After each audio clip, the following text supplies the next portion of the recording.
¿Qué tan frecuente son las crisis en las personas con autismo y especialmente en los niños?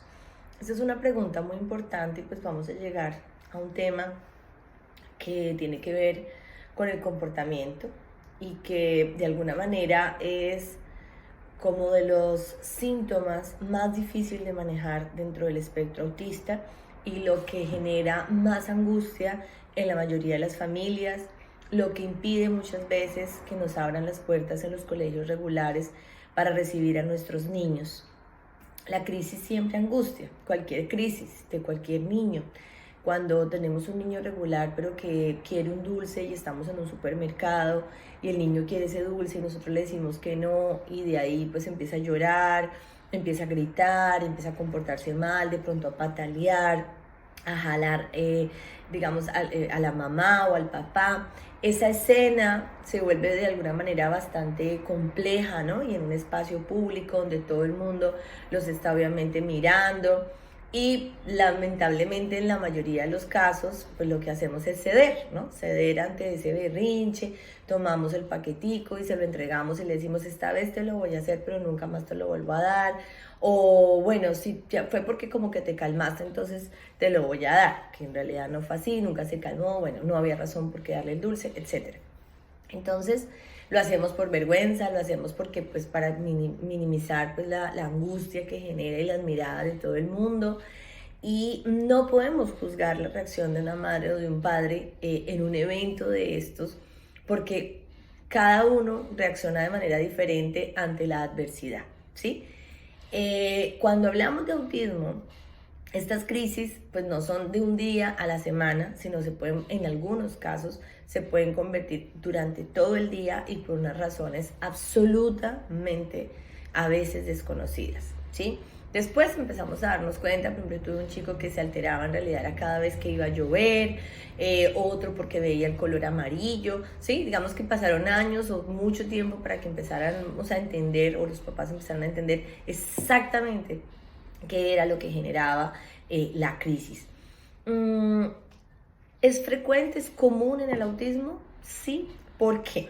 Hay unas razones muy claras. Una es la desintegración sensorial o la alteración sensoperceptual que ellos pueden tener y esto genera crisis. Segundo, la dificultad que tienen para poder realmente comunicar sus necesidades y esto hace pues que el no poderlas comunicar de una manera aceptada o que la mamá o el papá la comprendan o la persona con la que él está la comprenda, entonces esto pues va a desatar una crisis, ¿no? Todo esto parece un poco complejo, ¿sí? A la hora de trabajar. Eh, por ende, es el primer punto con el que tenemos que empezar. Lo primero que nosotros tenemos que hacer es prevenir la crisis. Ya la crisis en sí no podemos hacer nada, pero la podemos prevenir. La única forma para prevenirla en realidad es la rutina y la anticipación de lo que va a suceder. Es una estrategia diaria de tener un control físico, oral y visual del paciente, con un énfasis conductual, pero con una comprensión de él un poco más social. Eso quiere decir que yo debo de tener permanente contacto visual. Ahora acá, muchos terapeutas de acá de Estados Unidos me dicen que lo actual, ¿no? Es que no hay que obligar al niño a mirarlo a los ojos porque estaríamos abusando y estaríamos transgrediendo, ¿no? Lo que el niño está permitiendo. Yo no estoy de acuerdo, yo pienso que sí debemos de tener una intención social y una exigencia social para irle poco a poco acercándonos, obviamente a su ritmo, pero sí acercándonos socialmente. Y esa intención social nos va a ayudar a tener una conexión y por ende ir acompañándolo en todo su proceso de desborde emocional que es precisamente la crisis. Si yo tengo un control físico, oral y visual de él de manera permanente y anticipada, con una rutina establecida, esto va a disminuir muchísimo la crisis. Otro de los temas que yo no quiero dejar de lado tiene que ver con la rutina terapéutica, que también el circuito terapéutico en cualquiera de los espacios es importante, va a disminuir también la posible crisis y por supuesto que la alimentación, yo estoy totalmente convencida que la alimentación es otro detonante importante, pero hay uno que es el más importante de todos, ¿sí? Y creo que está ahí el milagro, ¿no? Muchas veces dicen es que fuimos a la valoración o fuimos a una consulta y eso fue milagroso. Y yo creo que el milagro está en que los padres de familia, mamá y papá o el cuidador, tengan clarísimo que a ese niño le podemos exigir. Y eso cambia todo. Y algo que les digo es exigirlo desde el amor. Yo muchas veces lo observo, cómo es que al hermano sí le dicen que no se puede subir en ese mueble, al hermano no le permiten rayar la pared, al hermano no le permiten una cantidad de cosas o a la hermanita, pero el niño que está dentro del espectro, el día que raya la pared y hace un muñeco en la pared van y le toman fotos porque mire tan lindo el muñeco como le quedó. Entonces hay que tener mucho cuidado con eso, porque sí siento que la exigencia en la casa a veces se difumina y se justifica desde el diagnóstico. Y ahí estaríamos completamente equivocados. O sea, realmente parte importante dentro del espectro autista y la prevención de la crisis es que yo de alguna manera tengo que educar, tengo que poner reglas claras y no me tiene que dar miedo la reacción o el monstruo que va a aparecer. Es como cualquier niño. También se lo sugiero desde chiquitos. O sea, entre más pequeño tenga claras las reglas, las va a comprender. Y un niño dentro del espectro autista, claro que está en la capacidad de comprender la regla, pero muchas veces somos nosotros los que nos da un poco de miedo imponer esta regla. Entonces la invitación es a creer en nuestro niño y por supuesto que crear los límites necesarios para hacer posible la regla. ¿Qué tan frecuente son las crisis en las personas con autismo y especialmente en los niños?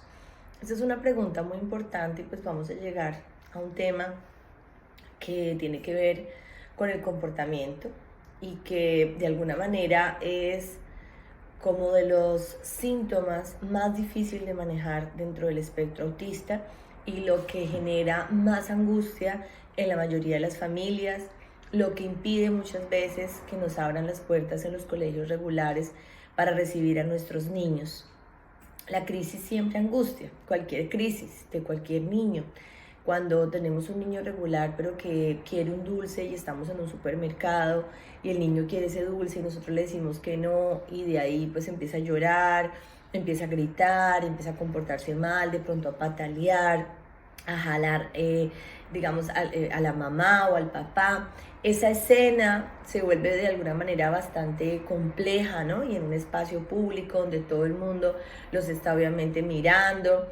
Y lamentablemente en la mayoría de los casos, pues lo que hacemos es ceder, ¿no? Ceder ante ese berrinche, tomamos el paquetico y se lo entregamos y le decimos, esta vez te lo voy a hacer, pero nunca más te lo vuelvo a dar. O bueno, si ya fue porque como que te calmaste, entonces te lo voy a dar, que en realidad no fue así, nunca se calmó, bueno, no había razón por qué darle el dulce, etc. Entonces lo hacemos por vergüenza, lo hacemos porque pues para minimizar pues la angustia que genera y las miradas de todo el mundo. Y no podemos juzgar la reacción de una madre o de un padre en un evento de estos, porque cada uno reacciona de manera diferente ante la adversidad, ¿sí? Cuando hablamos de autismo, estas crisis pues no son de un día a la semana, sino se pueden, en algunos casos, se pueden convertir durante todo el día y por unas razones absolutamente a veces desconocidas, ¿sí? Después empezamos a darnos cuenta, por ejemplo, tuve un chico que se alteraba en realidad era cada vez que iba a llover, otro porque veía el color amarillo, ¿sí? Digamos que pasaron años o mucho tiempo para que empezáramos a entender, o los papás empezaron a entender exactamente qué era lo que generaba la crisis. ¿Es frecuente, es común en el autismo? Sí. ¿Por qué? Hay unas razones muy claras. Una es la desintegración sensorial o la alteración sensoperceptual que ellos pueden tener y esto genera crisis. Segundo, la dificultad que tienen para poder realmente comunicar sus necesidades y esto hace pues que el no poderlas comunicar de una manera aceptada o que la mamá o el papá la comprendan o la persona con la que él está la comprenda, entonces esto pues va a desatar una crisis, ¿no? Todo esto parece un poco complejo, ¿sí? A la hora de trabajar, por ende es el primer punto con el que tenemos que empezar. Lo primero que nosotros tenemos que hacer es prevenir la crisis. Ya la crisis en sí no podemos hacer nada, pero la podemos prevenir. La única forma para prevenirla en realidad es la rutina y la anticipación de lo que va a suceder. es una estrategia diaria de tener un control físico, oral y visual del paciente, con un énfasis conductual, pero con una comprensión de él un poco más social. Eso quiere decir que yo debo de tener permanente contacto visual. Ahora acá, muchos terapeutas de acá de Estados Unidos me dicen que lo actual, ¿no?, es que no hay que obligar al niño a mirarlo a los ojos porque estaríamos abusando y estaríamos transgrediendo, ¿no?, lo que el niño está permitiendo. Yo no estoy de acuerdo. Yo pienso que sí debemos de tener una intención social y una exigencia social para irle poco a poco acercándonos, obviamente a su ritmo, pero sí acercándonos socialmente. Y esa intención social nos va a ayudar a tener una conexión y por ende ir acompañándolo en todo su proceso de desborde emocional, que es precisamente la crisis.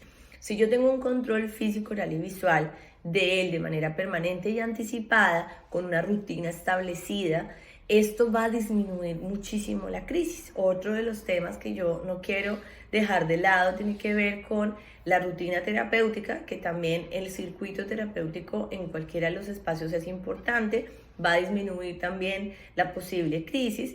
Y por supuesto que la alimentación, yo estoy totalmente convencida que la alimentación es otro detonante importante, pero hay uno que es el más importante de todos, ¿sí? Y creo que está ahí el milagro, ¿no? Muchas veces dicen es que fuimos a la valoración o fuimos a una consulta y eso fue milagroso. Y yo creo que el milagro está en que los padres de familia, mamá y papá o el cuidador, tengan clarísimo que a ese niño le podemos exigir. Y eso cambia todo. Y algo que les digo es exigirlo desde el amor.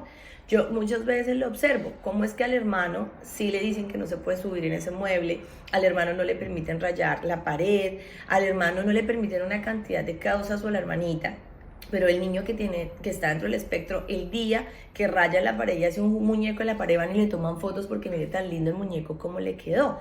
Entonces hay que tener mucho cuidado con eso, porque sí siento que la exigencia en la casa a veces se difumina y se justifica desde el diagnóstico, y ahí estaríamos completamente equivocados. O sea, realmente parte importante dentro del espectro autista y la prevención de la crisis es que yo de alguna manera tengo que educar, tengo que poner reglas claras y no me tiene que dar miedo la reacción o el monstruo que va a aparecer. Es como cualquier niño. También se lo sugiero desde chiquitos. O sea, entre más pequeño tenga claras las reglas, las va a comprender. Y un niño dentro del espectro autista, claro que está en la capacidad de comprender la regla, pero muchas veces somos nosotros los que nos da un poco de miedo imponer esta regla. Entonces la invitación es a creer en nuestro niño y por supuesto que crear los límites necesarios para hacer posible la regla.